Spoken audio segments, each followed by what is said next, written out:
Assalamu alaikum урматтуу Мисал үчүн программасынын көрүүчүлөрү.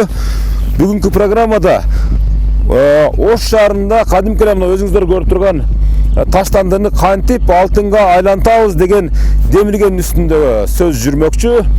Азыр мен турган жер жалпы 1950-жылдан бери пайдаланып келе жаткан 53 гектар аянтты түзөткөн.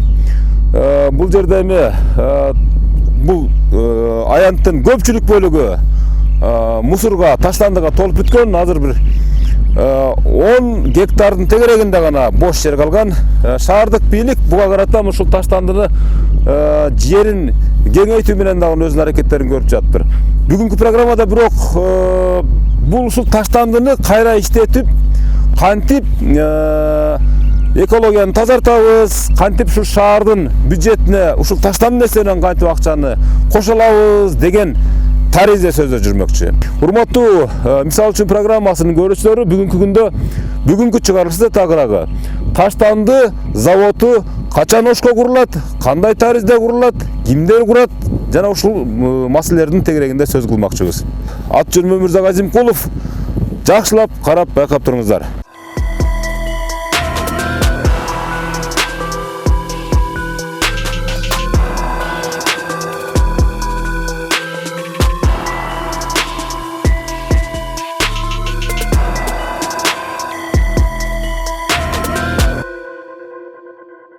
Мисал үчүн ар бир шведтин үйүнүн алдында кагаз, айнек, металл, пластиктер үчүн өзүнчө контейнерлер турат. Ал эми кайра иштетүүгө болбогон таштандыларды, мисал үчүн батарейка, аккумулятор, термометр, компьютер жана башкаларды өзлөрү жашаган аймактагы атайын экологиялык станцияларга жеткиришет. Ал станциялардан электр энергия, биогаз алышат. Германияда болсо таштандыларды кайра иштетүүчү заводдордон күйүүчү май алышат.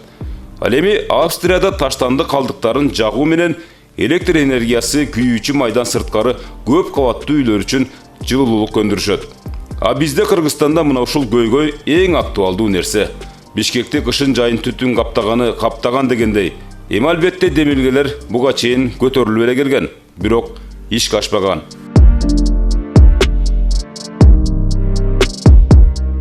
Өзүңөр билесиңер да, Кыргызстанга Турциядан деле келип, договор түзүп, меморандум түзүп, кол чаап, телевидение келип кетти. Бирок жыйынтык болбоду. Жыйынтыктын болбогон себеби менин билишимче, менде бар маалымат боюнча, аларга минимум 750 000 тонна деп керек экен да, жылыначы мусор. Жылына мусор көлөмү. Андан сырткары ачык эле айтайын, чын айтканда бизде Кыргызстанда холодильник немеге чыкпайт, мусоркагачы. Же стиральный машина чыкпайт, Европадагыдай болупчу. Срок годности 3 жыл болду, 4 жыл болду, 5 жыл болду деп чыгарып койгудайчы. Бизде мусорубуз да кембагал да. Аз эле түрдүү мусор чыгат. Анан бул биринчиден. Экинчиден, ал мисалы Европада мусор үйүнөн сортировка алып чыгат да. Европада, Японияда, кээки мамлекеттерде мисалы 32 түргө бөлүнүп чыгат экен. Үйүнөн чыгып атканда эле 32 түр мусоргачы. А бизде Кыргызстанда 32 түргө эмес, даже 4 түргө бөлүп алсак, өзү жакшы нерсе болот да, азырынчачы. 4-5 түргө хотя бычы, үйүнөн депчи. Бул чоң жумуш бул дагычы. Бизде биринчиден жоопкерчилик, маданиятын киргизишибиз керек, эл тараптан колдоо керек. Мындай түшүндүрүү иштер көп жасалыш керек да, көп нерсечи. Дүйнөдө эң көп ташталган таштанды бул тамекинин чегилген калдыктар экен. Болжол менен жылына 4 миллиард 500 миллион тамеки калдыктары жер бетине ыргытылат. 2021 жылы дүйнөдө 78 миллион тонна электрондук буюмдар таштандыга ташталган.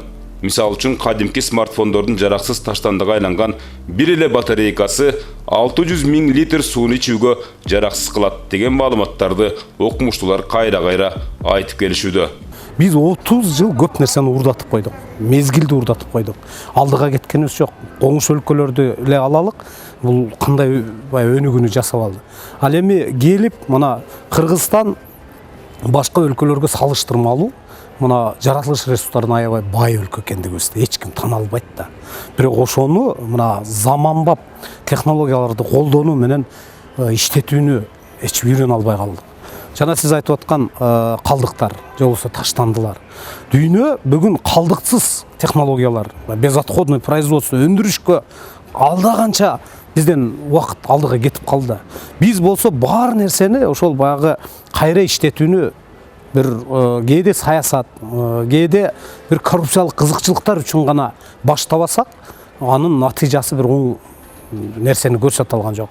Мен билем, мына ошол Ош полигонунда мындан бир 6-7 жыл мүмкүн мурда ошол баягы удобрение иштеп чыгуучу бир кара топурактарды алып келип чыгарды. Ал эми эмне болду? Жок. Себеби дегенде бир туура технологияны пайдалана алган жок, туура баягы эсептер жок, туура багыты жоктой болуп атат. 240 пил. Бұл қырғызстандықтар жылына шығарған таштандының жалпы салмағы. Же тақтап айтканда 1,5 миллион тоннаға жақындап барат. Ал эми ар бир кыргызстандык жылына орточо эсепинен 200 килограммга чейинки таштанды чыгарат экен. Дүйнөдөгү экологиялык жактан эң таза өлкөлөрдүн рейтингин экологиялык саясат жана укук борбору жүргүзөт. 2020-жылы Кыргызстан 180 өлкөнүн ичинен 105-орунда ээлеп, борбор Азиянын башка өлкөлөрүнөн Казакстан, Өзбекстан жана Түркмөнстандан кыйла артта калган. Дагы эле ошондой. Бүгүн Кыргызстанда биз керектөөнүн аябай түрү көп. Мурда элементардык бир мисалды айтайын. Мына народный магазиндеринен эгерде бир жашылча жемиш аласыз, азык түлүктүн түр-түрүн аласыз, чарбалык нерсе алсаңыз, колуңузга бир эми 10 болсо 5-6 пакетти карматып коюп атпайбы? Биз барабыз, бардыгын мындай караганда ошол жана пакеттердин бардыгын кайра эле таштанды төгүүчү жайга алып барып атабыз. Желим бөтөлкөлөр, азыр эми суюктуктун бардыгы, тамак аштын бардыгы утурумдук мына бир жолу колдонулуучу идиш аяк толуп кетти. Таштандынын түрү көбөйүп кетти дегим келет. Бирок мына ошол таштандыдан бүгүн дүйнө эмнени жасап атат? Эмне үчүн ошол технологиялардын өтө ири масштабтаганы кылбай эле койсун, бирок өлкөнүн баягы масштабына ылайык, шаарлардын, керек болсо мында чоң калктуу конуштардын, райондук борборлорунда эмне үчүн ушуларды аз-аздан курса болбойт? Бизде чындап баягы таштанды коюучу контейнер боюнча жашоочулар көп арыз келет да. Мен үйүмө жайым коюп койдум, мага жыттанып атат депчи, же болбосо жолдун боюна койгонго туура келет. Ал деген шаардын көркүнө бир аз жакшы эмес да. Ошон үчүн бизге түрк ишкерлери келген, мындан 2 ай мурун. Кече күнү да келишти. Биз Ош шаарында жаңы салынып жаткан курулуш компанияларынын ээлерин чакырдык. Аларга дагы азыр биз айтабыз. Жаңы үй салам десең, ошол жердин алдына коюлуучу контейнерди саласын деп милдеттендирип атабыз. Мындан сырткары биз өзүбүздүн күчүбүз менен быйыл 10 жерге, азыр 10 миллион сом акча жергиликтүү бюджет акча бөлдүк. 10 жерге пилоттук негизде биз коебуз. Анын жакшы жери биринчиден жыт чыкпайт, экинчиден жердин алдында болот, коопсуз маселеси, үчүнчүдөн ал жанакы таштанды таштаганга ыңгайлуу. Кыргызстандыктардын таштанды челегинде эмнелер бар? Көпчүлүк бөлүгү азык-түлүк жана кагаз калдыктары сыяктуу үй тиричилик таштандылары.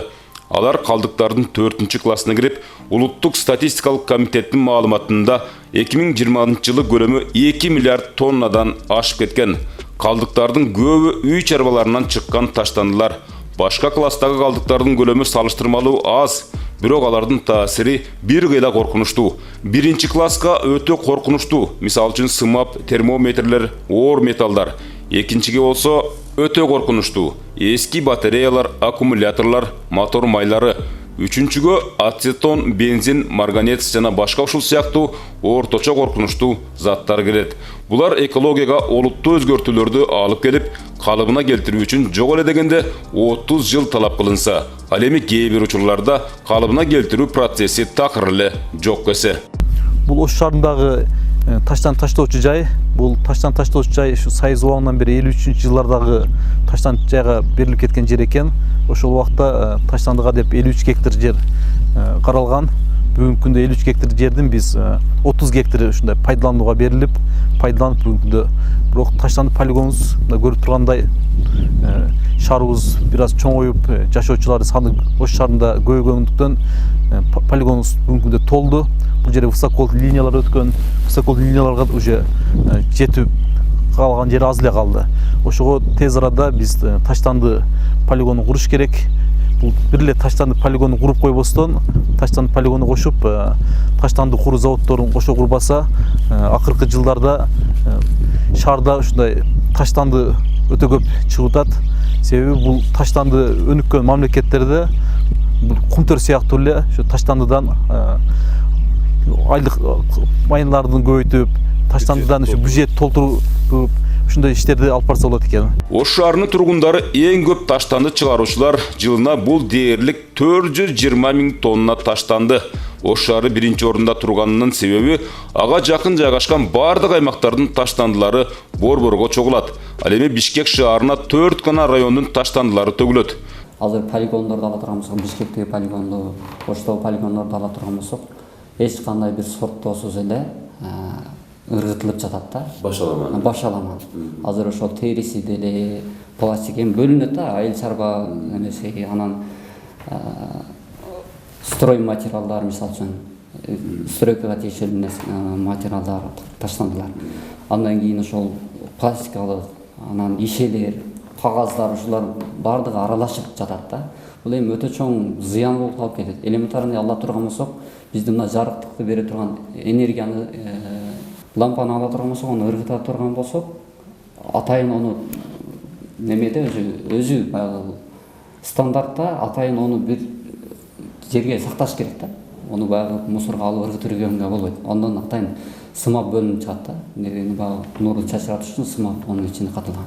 Ал абага чыга турган болсо, албетте элдин, жалпы эле калктын экологиянын бузулушуна алып келет да. Таштандылардын көбү Ош жана Бишкек шаарларынан чыгарылат.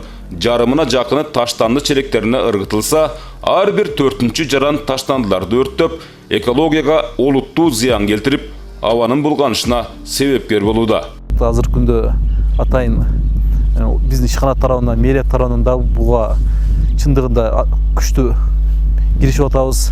Азыркы жаңы келген бийликке жетекчилерибиз дагы толук өз немесине алышып, таштан полигонун куруу керек деген темирген көтөрүп атат. Кудай буюрса, биз ошо Ош шаары Кыргызстанда биринчи жерден болуп таштан полигонун ушундай таштан иштетүүчү заводду курабыз деген ниетибиз бар. Таштанды контейнерге ыргытылгандан кийин атайын унаалар таштанды полигонуна алып кетишет.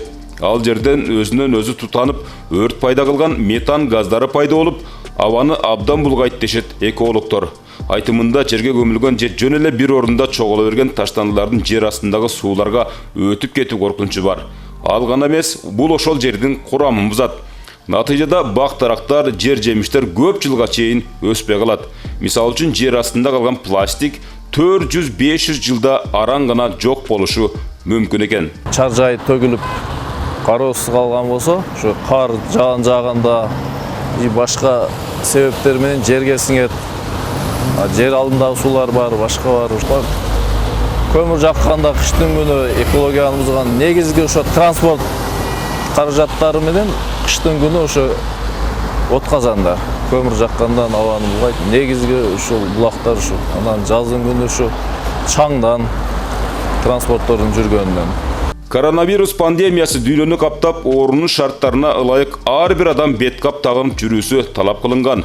Бирок адамдар колдонулган бет каптарды таштанды катары туура кайра иштетүүгө ылайыктап ыргытпагандыктан дүйнөдө бет кап таштандылары кескин көбөйгөн.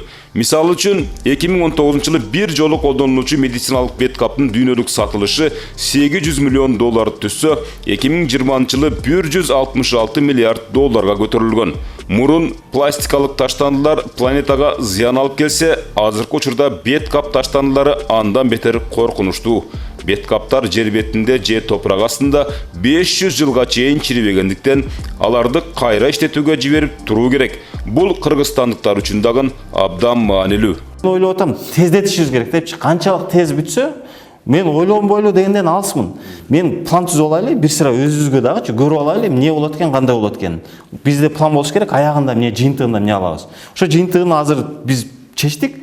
Азыр ушуну аткарсак, ушундай жыйынтык алабыз деген негизде ишти алдылатышыбыз керек. Биздин оюбузча бир 3 айдын ичинде кагаз түрүндө бардык сөздөрүбүздү уже көп нерсе ооз-эки түрүндө сүйлөшүп бүттү да. Ооз-эки түрүндө жарым нерселер кагаз түрүндө сүйлөшүп бүттү. Ошону азыр аягына чыгарып туруп эле кол коюп алсак, 2 жылдын ичинде завод туруп калса, Кудай кааласа, 2 жылдын ичинде завод турса эле, биринчи жыйынтыктарын, демек биринчи пайдасын, биринчи 32 продукциясын, сырьёсун биз 2 жылдан кийин алып калабыз. 2 жылдан алып экономикага киргизип алабыз да. Жыйынтыгын 2 жылдан көрсөк болот деген ойдомун мен. Азыркы учурда экологиялык маселелер абдан коруш турган мезгил экендиги бардыгыбызга маалым. Күндөн күнгө өсүп жаткан химиялык өнөр жайлары, өндүрүштүн, завод фабрикалардын өсүп жатышы, абаны булгаганы, климаттын өзгөрүүсү, таштандылардын көбөйүүсү бизге чоң залакасын тийгизүүдө. Бирок адамдардын суроо талаптарын канааттандыруу үчүн өндүрүш баары бир иштеши керек. Ал эми чыгарылган буюмдардын таштанды катары көбөйүүсүн токтотуу үчүн аларды кайра иштетүүгө тууралап жибере туруу ар бир адамдын милдети. Бул боюнча Ош шаардык мэриясы демилгени активдүү көтөрүп, жакынкы күндөрү атайын таштандыны кайра иштетүүчү заводдун долбоорун ишке ашырганын турушат. Полигон маселесин чечүү боюнча биз БР менен, Европа өнүктүрүү банкы менен сүйлөшүп, 10 миллион евро алганбыз. 5 миллион бул евро грант, 5 миллион кредит. Жеңилдетилген кредит. Бунун негизинде биз ошол Ош шаарында бүгүнкү жанагы мусор таштоочу контейнерлерди жайгаштырдык Ош шаарында. Андан сырткары Европа стандартында полигонду куруу, үстү жабык типтеги чоң полигон куруу. Кудай буйрса, жакын күндөрү биз бул боюнча тендерди жарыялайбыз. Ошол менен катар бүгүн дүйнөдө экология маселеси чыгып атат. Экологиялык көйгөйлөрдүн улам бизде ошол таштандыны кайра иштетүү маселеси көйгөйгө келип чыгып атат. Бул боюнча мен ошол делегация менен Россия Федерациясына барып келдик, жакынкы Өзбекстанда, Казакстанда көрүп келдик. Азыр ошол Меризинде бул боюнча чоң ташымасы бар. Ошол мусорду кайра иштетүүчү же болбосо сортировка боюнча ошол бир завод куруу маселеси. Бизде азыр бир официалдуу келген бир 4 инвестор бар. Экөө Россиядан келген, бирөө Казакстандан келген, бирөө Европадан, Испаниядан. Эми биз баягы буга чейин бизде күнүнө 500 тонна мусор чыгат. Жылдык объем бул 200 000 тонна да. Кээ бир инвесторлорго ошол объем бул маанилүү. Себеп дегенде бизде Ош шаарында бүгүн Ош шаары эле таштабайт, кээде ошол жакынкы Кара Суу районунун айылдары, Араван райондорунун айылдары да таштайт да. Ошол менен объем бизде көп эле болот. Ошого карабастан биз азыр бул биринчи чети кошумча киреше, себептен таштанды бул таштандыга биз подходду өзгөртүп атабыз. Бул мындай мусор катары эмес, аны бул акча жергиликтүү бюджетке түшө турган кошумча киреше катары кароо маселесин коюп атабыз да. Ошон үчүн азыр май айында дагы ошо бул инвесторлор менен жолугушуу болот официалдуу.